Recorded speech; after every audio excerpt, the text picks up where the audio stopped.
Bienvenidos a una historia más.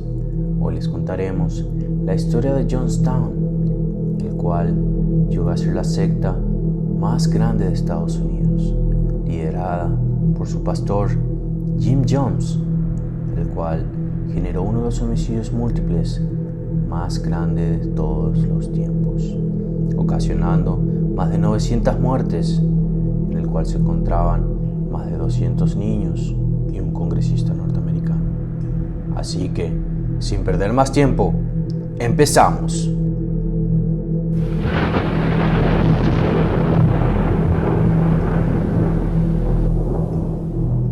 Jim Jones nació el 13 de mayo de 1931 en el estado de Indiana, Estados Unidos, hijo de campesinos de origen galés y escocés.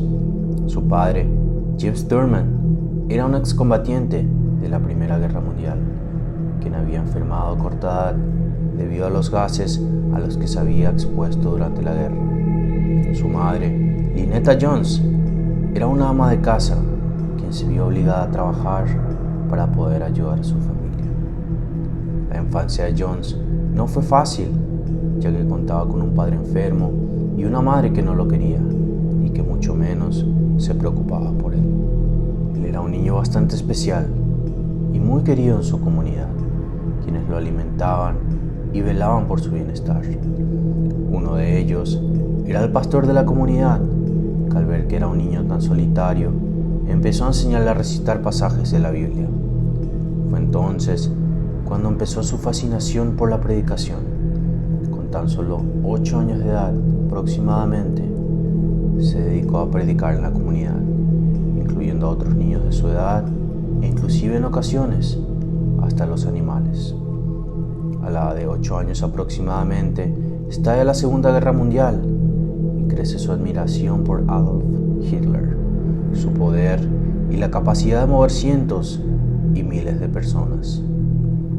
Ya entrando en su adolescencia, llega a conocer el socialismo y el comunismo, los cuales llegaría a implementar en sus creencias cristianas, decidiendo de esta manera encaminar su vida a predicar su propia religión, donde todos eran iguales, donde no existía el color de piel ni raza, y en donde la gente de color podía tener los mismos derechos que los blancos, lugar en el cual supuestamente realizaba milagros, sanando personas ciegas, personas con tumores y muchas más, haciéndose ver de esta manera como una persona mandada por Dios.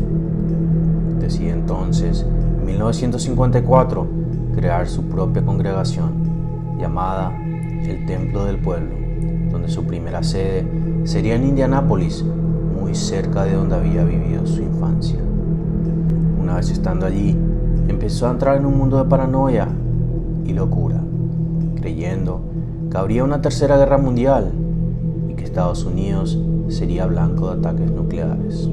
Fue entonces cuando Jim decide llevar a sus feligreses y la sede de su iglesia a California y estratégicamente solicitó unirse a la iglesia cristiana, los discípulos de Cristo, para tener una mayor acogida, ya que su iglesia era conformada por tan solo de 100 a 150 personas. Una vez siendo aceptado en la iglesia cristiana, cambió el nombre al Templo del Pueblo de los Discípulos de Cristo. Ya estando en California, su éxito fue tan grande que se dice que contaba con más de 19,000 feligreses, haciendo de este una persona extremadamente poderosa. Jones, junto con sus feligreses, en 1971 abrieron nuevamente una sede en San Francisco y otra en Los Ángeles. Un tiempo después de muchas denuncias por maltrato físico, rumores e investigaciones, empieza esta a ser el blanco de las autoridades.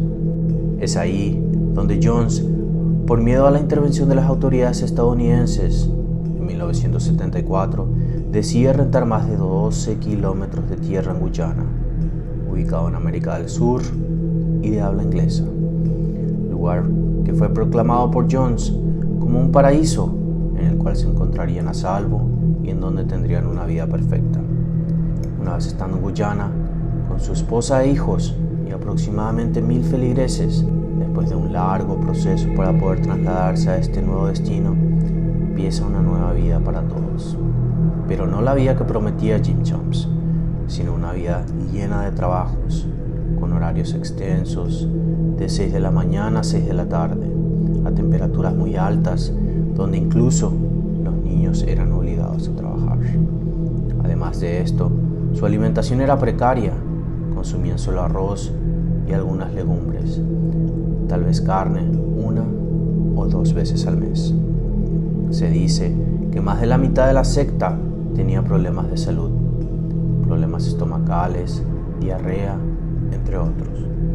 Pero a pesar de esto, los feligreses parecían ser muy felices en aquel lugar, y de esto se encargaba Jim Jones, el cual los manipulaba constantemente por medio de audios que él mismo mandaba grabar, y que por medio de parlantes ubicados alrededor de todo el pueblo de Jonestown reproducía sus ideas, reglas y políticas.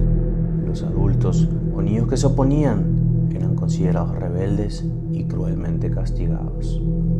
Pero esta dictadura se veía amenazada por familiares de los feligreses, familiares los cuales se encontraban muy preocupados, ya que por meses no tenían noticia alguna de ellos. Fue tal la magnitud de la situación que hasta un congresista de los Estados Unidos llamado Leo Ryan habría decidido visitar el lugar donde solo fue admitido él y su grupo de trabajo. Una vez estando ahí, todo parecía felicidad. Fueron recibidos en medio de bailes, comida y celebración. Pero el ambiente empezó a ponerse tenso y uno de los feligreses decidió pasar una nota a escondidas a uno del grupo de trabajo del congresista Ryan, donde decía claramente que los ayudara a escapar. A la mañana siguiente, Ryan, sus tripulantes y 14 desertores emprendieron su marcha. Fue entonces cuando el congresista fue atacado fallidamente con un cuchillo. Mientras llegaba a la pista escoltado, una parte de su tripulación y unos desertores se encontraban dentro del avión. Y es ahí cuando Larry Layton, uno de los desertores, saca un arma de fuego y ataca sin piedad a los ocupantes del mismo, dejando algunos muertos y heridos. Mientras Ryan llegaba a la pista, algunos de los integrantes de la secta llegaban tras él, donde lo asesinaron sin piedad con más de 20 tiros en la cara. Algunos de los sobrevivientes lograron huir y a los pocos días fueron rescatados. Jim Jones sabía que era el fin de su secta y llevó a cabo un homicidio masivo que había planeado desde hace algunos meses, llamado las Noches Blancas, las cuales, en medio de su paranoia y locura, empezó a planificar, realizando simulacros que consistían en el consumo de falsas pociones de veneno, todo esto como prueba de lealtad, prometiendo a estos que después de muertos encontrarían el paraíso y la eterna felicidad.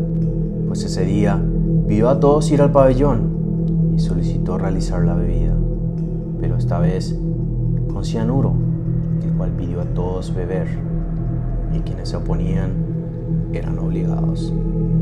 Empezaron con los niños y los adultos mayores, hasta que todos y cada uno de ellos había consumido el veneno. Todos empezaron a morir lenta y dolorosamente. Cuando llegaron las autoridades, el panorama era aterrador. Más de 1000 personas yacían sin vida en un lote extenso, mientras que Jim Jones fue encontrado con un tiro en la cabeza. Y si te gustó lo que viste y querés ver más videos como este, no se te olvide suscribirte, tocar el botón de la campanita, darnos un like, compartir el video y comentar. Muchísimas gracias y hasta la próxima.